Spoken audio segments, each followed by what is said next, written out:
En este módulo estamos examinando el origen y evolución de la idea de desarrollo, entendida como un proyecto de transformación de ciertas sociedades, que son las sociedades de los países, entre comillas, en desarrollo. Estamos revisando concepciones normativas del desarrollo y en esta clase en particular vamos a hablar de dos, que son el desarrollo sostenible y el crecimiento verde, y los debates que hay alrededor de estos conceptos y su origen. En la primera clase de este módulo vimos autores que debatían sobre la mejor manera de impulsar el crecimiento económico, pero que en general estaban de acuerdo en que el crecimiento económico es la mejor manera de llegar al desarrollo o de impulsar el desarrollo. En la clase anterior vimos otros que pensaban que el crecimiento económico es insuficiente porque con frecuencia deja por fuera a los más pobres y pierde de vista aspectos importantes de la existencia humana, como puede ser el acceso a la educación o tener buena salud, que si bien pueden estar asociados con el ingreso per cápita, son conceptos diferentes. En la clase de hoy vamos a ver autores que van más allá e incluso cuestionan la idea de que el crecimiento económico pueda entrar dentro de la noción de desarrollo. Esto es, van a proponer que el mejor camino al desarrollo puede ser renunciar al crecimiento económico. Veremos que hay aquí una suerte de debate o dilema que se parece un poco al dilema que tenía Gollum y Frodo en El Señor de los Anillos. Ustedes recordarán que ambos personajes están muy apegados al anillo y especialmente Frodo está siempre en el dilema sabe que tiene que destruirlo, pero a la vez está muy apegado a él.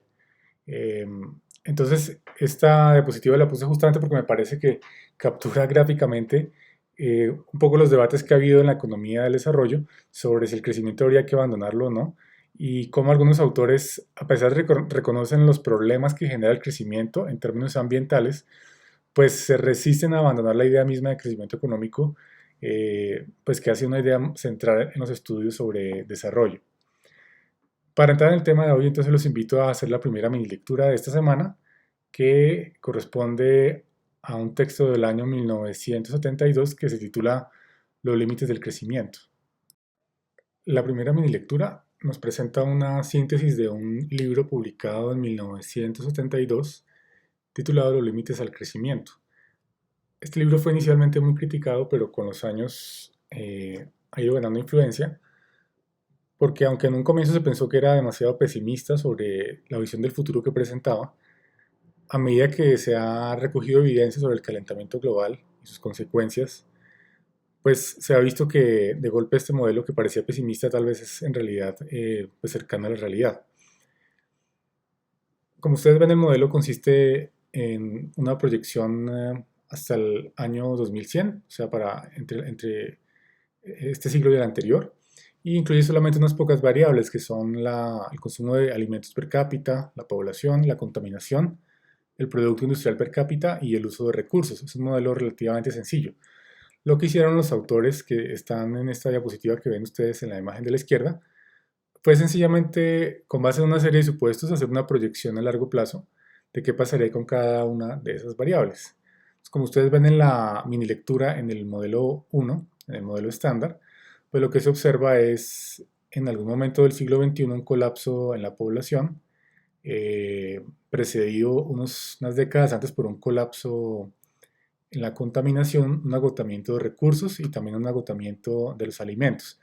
O sea, básicamente pues una catástrofe. Eh, los investigadores en este libro lo que hicieron fue hacer varias iteraciones del modelo, cambiando varios supuestos.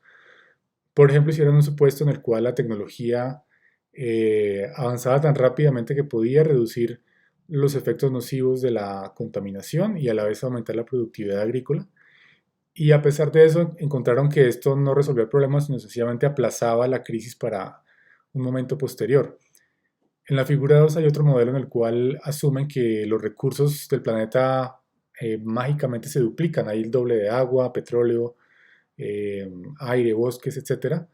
Y aún así la catástrofe pues sigue ocurriendo, tal vez solo más adelante. Finalmente hacen una proyección en la cual buscan alcanzar lo que se llama la sostenibilidad, es decir, un nivel de consumo y producción y de crecimiento demográfico que sea sostenible, que es lo que aparece en la página 2 de las mini lecturas como modelo de equilibrio global. Y establecen pues tres condiciones básicas que son que la población y el capital se mantengan constantes. Eso implica que las tasas de natalidad, mortalidad, inversión y depreciación se minimizan y que los niveles de capital de población se ajustan muy lentamente. Solamente con estas características es posible lograr un crecimiento sostenible. Esto es un crecimiento que se pueda mantener estable a largo plazo sin que haya una catástrofe climática o demográfica o una gran hambruna global. Eh, y precisamente por esto fue que el libro fue tachado de ser demasiado pesimista, porque se pensaba que, eh, por ejemplo, que minimizaba o confiaba muy poco en la posibilidad de que la tecnología resolviera estos límites. Este libro pues fue más o menos influyente en los años 70 y fue uno de los primeros que puso sobre la mesa la cuestión de si era posible continuar creciendo al ritmo que se venía creciendo o era necesario moderar tanto el crecimiento económico como el crecimiento demográfico. El libro, como decimos, pues propone una alternativa, solo que esta alternativa a muchos les parecía demasiado radical, esto de frenar las tasas de natalidad y de frenar el crecimiento económico. En la década siguiente apareció otro libro del cual se extrae el siguiente fragmento que aparece en las páginas 3 y 4, que los invito a leer a continuación. El segmento que acaban de leer es tomado del reporte Nuestro Futuro Común, publicado en 1987 y más conocido como reporte Brundtland.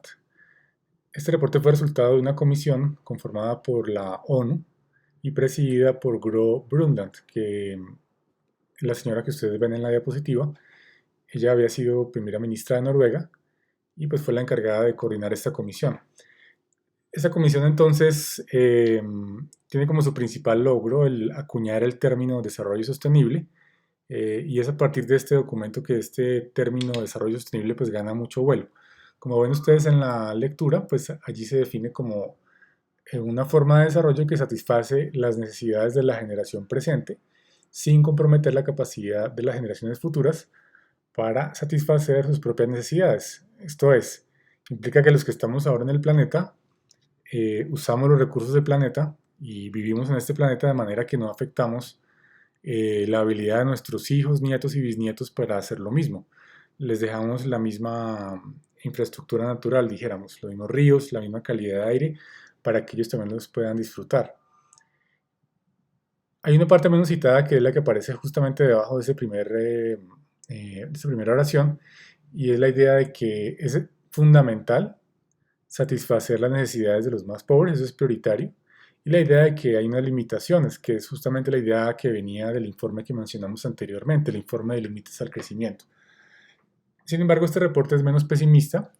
Si nos damos cuenta, en el punto 10, por ejemplo, nos dice que no es cierto que vaya a haber tal desastre como pensaban los autores del informe anterior. Entonces, sin mencionarlos a ellos, pues los contradicen diciendo que eh, en realidad no habrá una pérdida repentina de una base de recursos, sino más bien lo que se va a ocurrir es que habrá una, costos crecientes y rendimientos decrecientes en el uso de los recursos. O sea, va a ser un proceso paulatino, igualmente preocupante, pero no paulatino, pero no va a haber tal desastre o tal debacle de hambrunas o un desastre natural climático enorme. Y pues por otra parte, este informe, pues aquí ya empezamos a ver esta ambigüedad que mencionaba antes en relación con el crecimiento. Entonces nos dice en el punto 6 que la satisfacción de las necesidades esenciales depende en parte de que haya crecimiento. O sea, el crecimiento es necesario, sigue siendo necesario y especialmente necesario en aquellos países donde hay más pobreza porque sin ese crecimiento pues no se puede superar la pobreza. Sin embargo, admiten que en otros países donde ya la gente vive relativamente cómoda y ya está muy por encima del umbral de las necesidades básicas, eh, pues el crecimiento económico es menos prioritario, pero se puede mantener siempre y cuando pues se haga cuidando el ambiente. Entonces este reporte digamos que da como un mensaje de optimismo y de tranquilidad al mundo en el sentido de que no va a haber un desastre natural como se pensaba en el 72 o una gran hambruna, sino que hay un deterioro que es muy paulatino y que principalmente, digamos, si el mundo se acomoda desde el punto de vista tecnológico e institucional, pues va a lograr conseguir el desarrollo sostenible. Vamos a ver que con los años esta idea pues tiene mucho eco, pero a la vez surgen muchos escépticos que dicen que la idea en realidad lo que sirve es como, eh, digamos que provoca una suerte como de pausa y de sueño y lleva a que los países y la gente no se movilicen para actuar rápidamente, sino que existe como un optimismo de pronto infundado sobre el desarrollo sostenible. Los invito a leer la siguiente mini lectura que tiene que ver con el concepto del antropoceno. El fragmento que acabamos de leer fue escrito por Paul Crutzen, que fue premio Nobel de Química en el año 95. Y en este texto, pues él plantea esta idea del antropoceno. Él es uno de los autores o a quien se le atribuye haber acuñado ese término. Y como ustedes ven en este breve artículo, él nos llama la atención sobre la enorme magnitud, enorme impacto de la actividad humana en el planeta, tanto en los ecosistemas como en los suelos, como en el aire.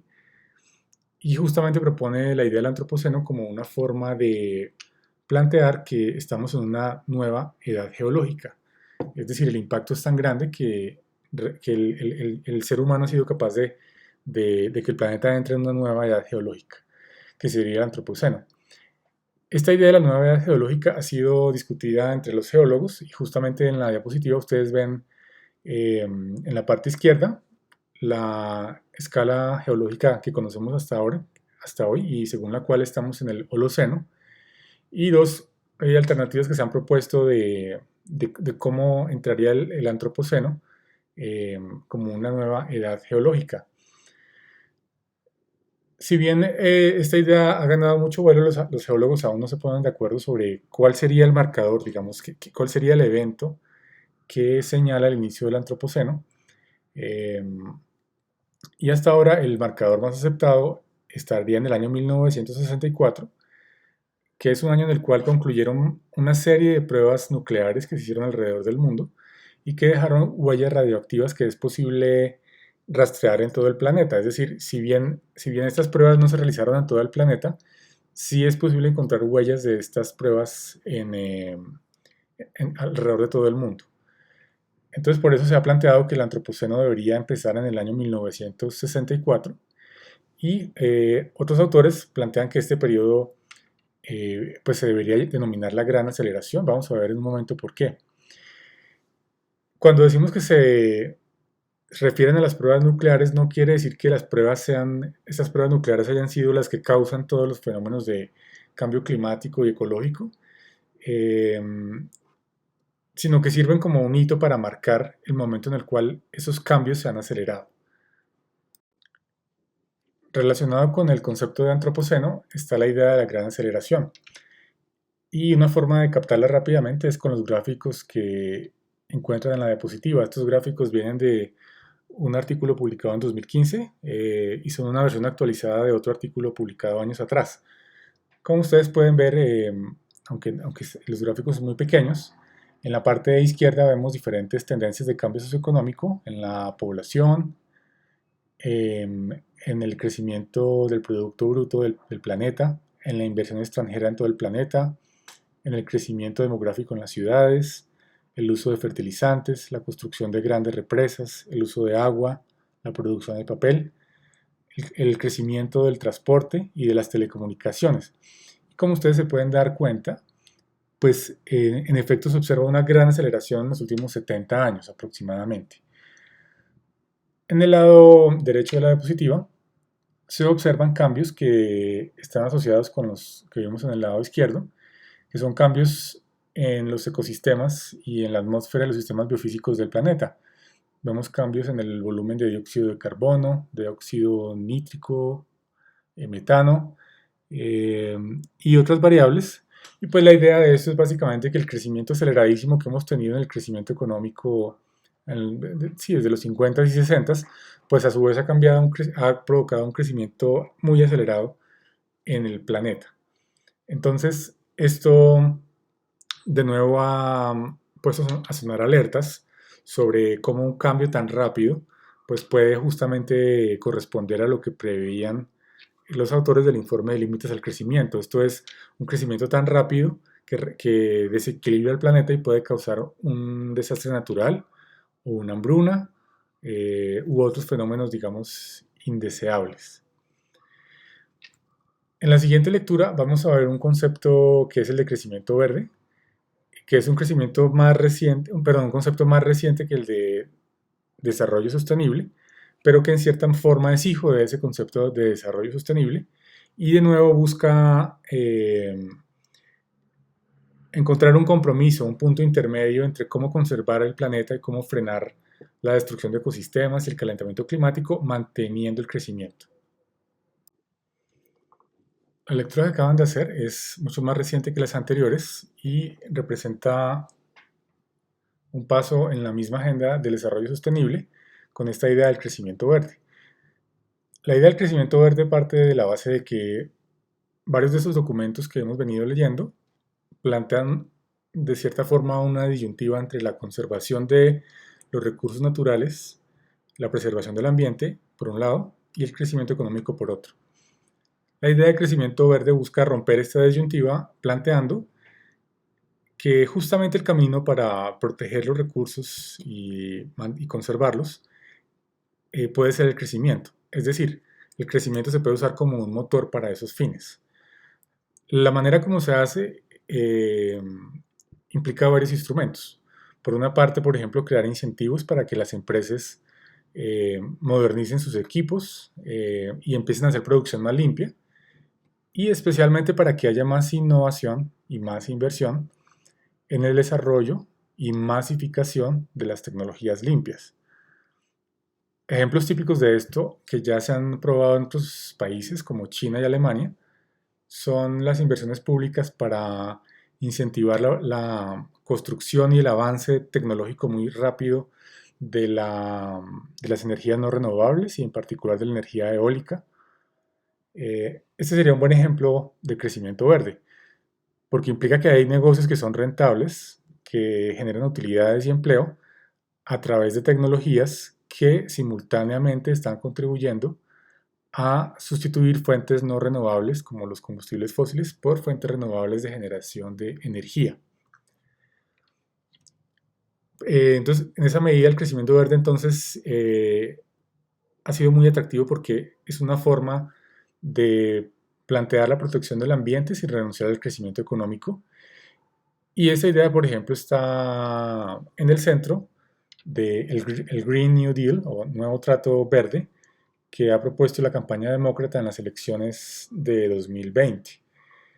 El New Deal fue una política implementada por allá en los 30 para salir de la recesión, en los años 30 del siglo pasado me refiero, y justamente se ha planteado ahora que podría ser también una manera de salir de la recesión provocada por la pandemia de COVID a través de inversiones promovidas por el Estado, pero no solamente públicas, sino también privadas, para reducir la contaminación, contribuir a reducir las emisiones de CO2 y en general pues tener una industria mucho más amigable con el medio ambiente. En la lectura que sigue hay un concepto muy relacionado que es el de economía verde, entonces los invito a hacerla y posteriormente también a leer la lectura que sigue, que es un poco crítica del concepto de crecimiento verde y de economía verde. Como hemos visto en las lecturas de esta semana, el debate cada vez se centra menos en si es urgente o no actuar frente al cambio climático y la reducción de la biodiversidad y más en cuáles son las medidas adecuadas. Si revisamos la página 7, por ejemplo, la Organización para la Cooperación y el Desarrollo Económico, que es el club de los países con mayor ingreso en el planeta, pues reconoce que hay unos riesgos para el desarrollo si continuamos por la vía en que vamos de erosión del capital natural. Esto implica que el riesgo no es para la naturaleza solamente, sino para los mismos seres humanos y para el proceso de crecimiento y desarrollo económicos. La diapositiva que está ilustrada en la pantalla justamente nos ayuda a entender los dilemas que están surgiendo. Esta diapositiva nos muestra una ecuación que puede parecer compleja, pero es una idea muy simple y es que el impacto ambiental es el resultado de la interacción entre tres variables, una interacción que se multiplica, que es la población, multiplicada por el ingreso per cápita de cada persona que pues lleva que causa un daño ambiental, y por la tecnología. Entonces, básicamente la idea es que si uno quiere reducir el impacto ambiental, requeriría trabajar en reducir la población, reducir la afluencia, es decir, el consumo de cada individuo y la producción de todas las mercancías que cada uno de nosotros usamos, y aumentar la tecnología, la coeficiencia de la tecnología. Esto es lograr que la producción de esas mercancías sea cada vez más limpia y más eficiente en términos de uso de recursos. Entonces, para reducir el impacto ambiental, uno podría trabajar en las tres variables, por ejemplo, frenando un poquito el crecimiento demográfico, o manteniendo la afluencia, o trabajando en la tecnología. Si vemos la solución del crecimiento verde, básicamente se centra en la tercera variable. Es mantener, no nos habla mucho del crecimiento demográfico, nos dice que el crecimiento económico debe continuar y lo que hay que trabajar es en la tecnología, en producir tecnologías cada vez más limpias que logren lo que en la lectura mencionan como desacoplamiento, que es la idea de que cada vez más el crecimiento pueda continuar sin que cause daño al ambiente. O sea, que las variables ya no estén acopladas, sino que se desacoplen, sea posible tener más crecimiento, más afluencia, con menos impacto ambiental. Los autores críticos, como el que acabamos de leer, dicen que esto no es posible y que lo que está ocurriendo básicamente es que el crecimiento demográfico y la afluencia están avanzando a un ritmo tal que la tecnología no puede generar los cambios necesarios para reducir el impacto ambiental. Esto de la tecnología, si bien avanza rápido, no avanza a la velocidad que se requiere. Por lo tanto, lo que están planteando es trabajar en la variable de la afluencia, esto es en tratar de crear estilos de vida en los cuales el bienestar de la población, sobre todo de la población que ya vive con estilos de vida muy cómodos, pues no dependa tanto de los bienes materiales, sino de otros bienes inmateriales para continuar disfrutando su existencia y sin pasar privaciones. Desde este punto de vista, entonces, la afluencia, esto es el crecimiento de la producción del ingreso per cápita, deberían estar limitados solamente a aquellas personas que pasan privaciones, que viven en pobreza. Ellas son las que deberían tener un ingreso pero no un aumento en su ingreso per cápita. Quienes viven más cómodos, incluso dentro de países de ingreso medio como China o como Colombia, quienes vivimos más cómodos deberíamos estar pensando en cómo hacemos una transición a estilos de vida que nos permitan seguir teniendo un estilo de vida, disfrutando nuestro estilo de vida, pero consumiendo menos y gastando menos. A esto es a lo que se refiere también en la disyuntiva que nos plantean aquí en esta lectura entre consumo sostenible débil y consumo sostenible fuerte. Mientras el consumo sostenible débil implica que paulatinamente los consumidores vayamos pasándonos a productos verdes y a estilos de vida más sostenibles, pero seguimos básicamente consumiendo y gastando, pues el consumo sostenible fuerte implica eventualmente empezar a consumir menos y a ser conscientes de que pues en realidad no hace falta estar consumiendo todo el tiempo y ni estar cambiando de teléfono cada año, para dar un ejemplo de teléfono celular, o cambiando nuestro vestuario para cada estación, como lo hacen los europeos, sino que es posible adoptar estilos de vida más amigables con el ambiente y a la vez sin llevar una vida miserable. Esto no tiene por qué hacernos miserables. Podemos seguir siendo felices, pero sin estar gastando tanto. A eso se refiere la idea del consumo sostenible fuerte. Los invito entonces a pasar a la última lectura para ver otra perspectiva crítica sobre el crecimiento verde. La última lectura plantea nuevas críticas a la idea de crecimiento verde y nos muestra que, según las proyecciones recientes, cada vez resulta más difícil frenar el calentamiento global, sobre todo si se confía solamente en la tecnología.